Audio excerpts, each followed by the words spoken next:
Producing videos for a living is something that I love to do, and it is a privilege that I get to do this, and I thank God that I get to do it.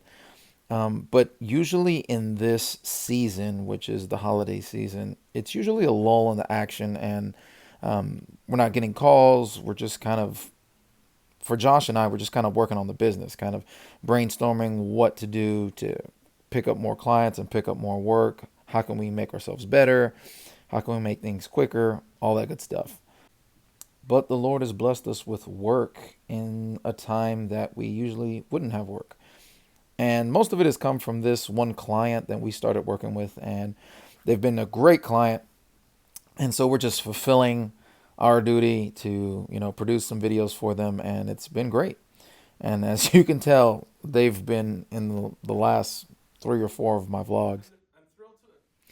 So this style of video was going to be a speaking straight to the camera style video, not an interview, and none of the content was scripted.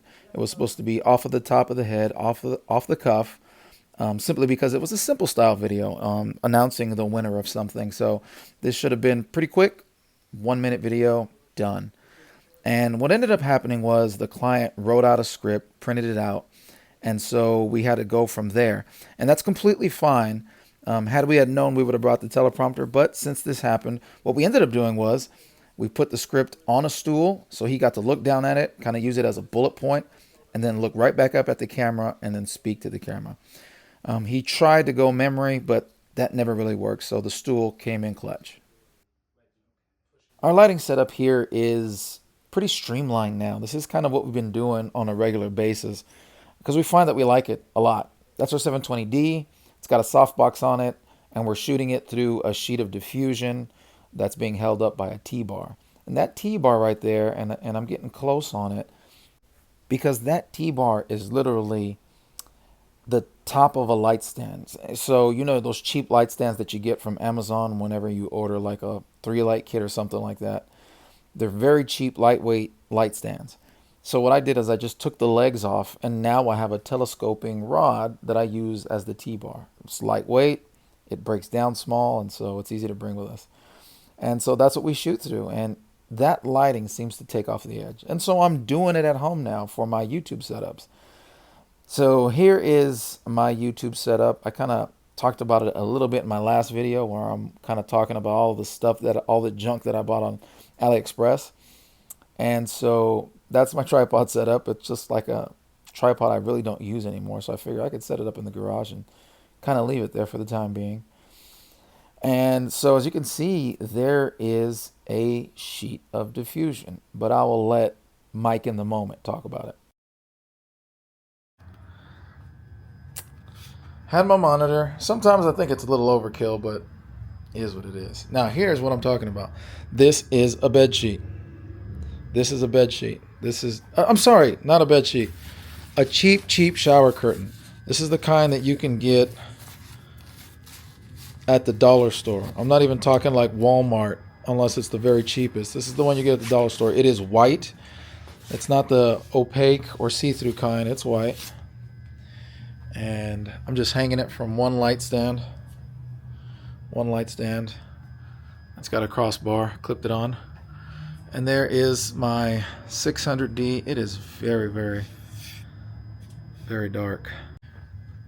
Okay, a little bit better exposure. And so this is the 600D. Shooting through my Godox softbox with the grid on it.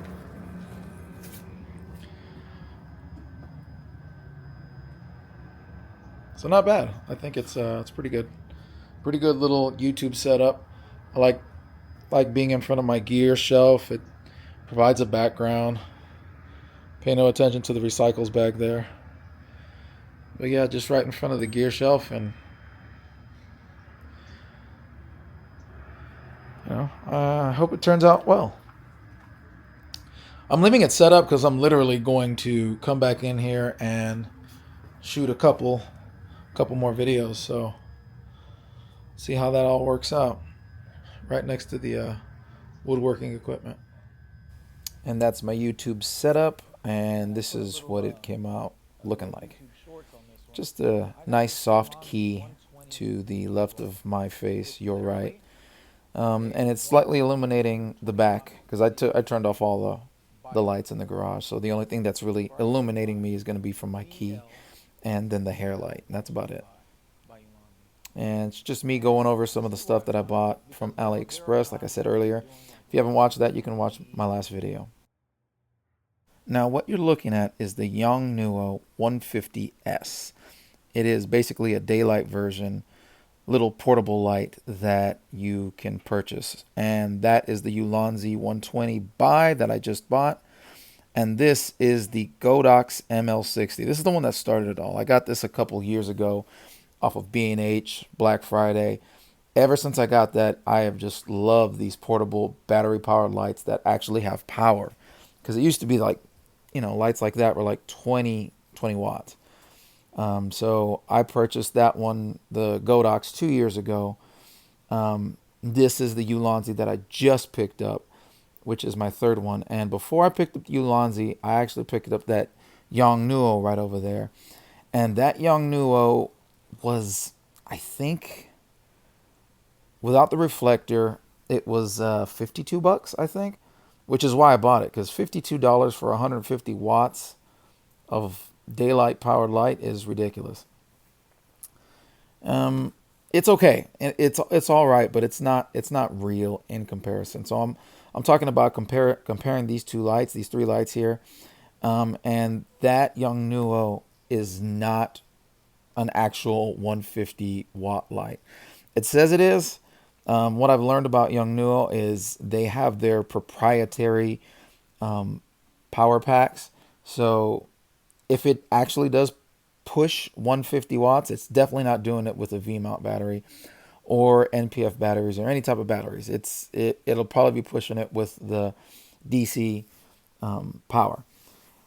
And I have a DC connector, but I didn't notice too big of a difference. I just plugged it in passing, and all I really care about is putting batteries on these things, which is why I'm absolutely loving this VL 120 bicolor light, because it has the V mount right on the back of it, and I can use it just like that. I don't have to plug like the other ones. I have to kind of attach the V mount to the pole, to the light stand, and then run a cord from it to the light, which it works. It still works, and it's great. But if I could just click it right onto the back, it's exactly what I want. And I use these, I think I explained this in another video, but I use these for like live events, weddings, anything where it's just like on the spot. If we were doing, say, like a trade show conference, bringing this out instead of bringing a full, 300 watt light or even one of our 600 watt lights. If I don't need that much power, which usually is the case, we don't need that much power. I would love to bring one of these out. And I got the 99 watt hour battery, but if I would just put on my 200 watt hour battery, which is a little bit bigger, but just click that guy on the back of it, it'll be good for a good 4 to 5 hours at 50%. If I'm running at 100%, I'm not sure, probably maybe 3 hours or so. But yeah, I mean, these things can run and they push out a lot of power. So, and this one in particular is a full Bowens mount. The other two are not. They have proprietary, what they call mini Bowens mount, but they're not the same. The Godox does not fit on the Yongnuo, and the Yongnuo does not fit on the Godox. But this Ulanzi light, that's a regular Bowens mount. Anything fits on it. That's Bowens mount. So, like I said, it all started with this one. I have loved this one. It runs off of NPF batteries and has been great. I can convert it to V-mount, and I have, but this is just a better solution. And the other two that I'm talking about, those are both daylight. This one is bicolor. For any reason that I need to change the temperature, I can. So, not to say that the Yongnuo is a bad light, but like I said, it's not a true 150. Whenever I use this on the battery, the equivalent is what I think it's probably maybe 80 watts, closer to 80 watts, or maybe even closer to 60, because it was around the same output as this Godox. So, but that is all I have for you on this one. So I will see you on the next one.